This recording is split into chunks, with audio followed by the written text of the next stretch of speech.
BNP নেতা ইশরাক হোসেনকে ঢাকা দক্ষিণ সিটি কর্পোরেশনের মেয়রের শপথ পড়িয়ে তাকে দায়িত্ব বুঝিয়ে দিতে কর্মবিরতি ও অবস্থান কর্মসূচি পালন করছে সংস্থাটির কর্মচারী ইউনিয়ন। ইশরাককে মেয়রের চেয়ারে না বসিয়ে বাড়ি ফিরবেন না বলে জানিয়েছেন তার সমর্থকরা। ইশরাক সমর্থক ও কর্মচারী ইউনিয়নের টানা এই কর্মসূচির কারণে 10 দিন ধরে সিটি কর্পোরেশনের সব ধরনের কার্যক্রম কার্যত বন্ধ রয়েছে।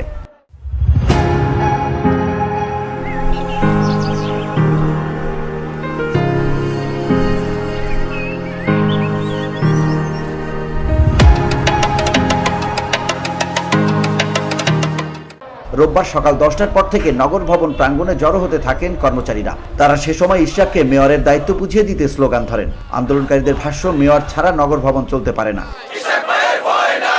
শ্রমিক কর্মচারীদের কর্মসূচির কারণে নগরবাসী সেবা বঞ্চিত হচ্ছেন কিনা এই বিষয়ে দৃষ্টি আকর্ষণ করা হলে আন্দোলনকারীদের মধ্যে একজন বলেন, আমাদের আন্দোলনের কারণে মানুষের ভোগান্তি হচ্ছে না, যারা নিয়ম অনুযায়ী তাদের দায়িত্ব পালন করছে না, ইশরাক হোসেনকে শপথ পড়াচ্ছে না, তাদের কারণে আন্দোলন, তারাই এর জন্য দায়ী।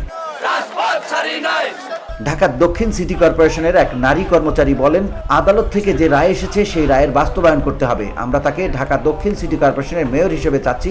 এটা শুধু আমাদের চাওয়া না, এটা ঢাকাবাসীর সবার চাওয়া। সরকার শপথ পড়ালেই আমরা কাজে ফিরব। রোববার নগর ভবনের নিচতলার মূল প্রবেশপথ সহ অন্য প্রবেশপথগুলোয় তালা দেয়া দেখা গেছে। নগর ভবনের মূল ফটকে ঝুলছে তালা। পাশের পকেট গেট দিয়ে মানুষজন ভেতরে যেতে পারছেন, তবে ফিরে যাচ্ছেন সেবা প্রার্থীরা। নগর ভবনের ডিএসসিসির অঞ্চল 1 এবং অঞ্চল 4-এর কার্যালয় কর্মসূচির কারণে অন্য কার্যালয়গুলোর মতো ওই দুইটি কার্যালয়ও সেবা বন্ধ। একজন সেবা প্রত্যাশী বলেন, মেয়ের জন্ম নিবন্ধনের একটু সংশোধন করা দরকার ছিল। গত কয়েকদিন ধরে ঘুরছি, অফিসই খুলছে না, কাজটাও করতে পারছি না।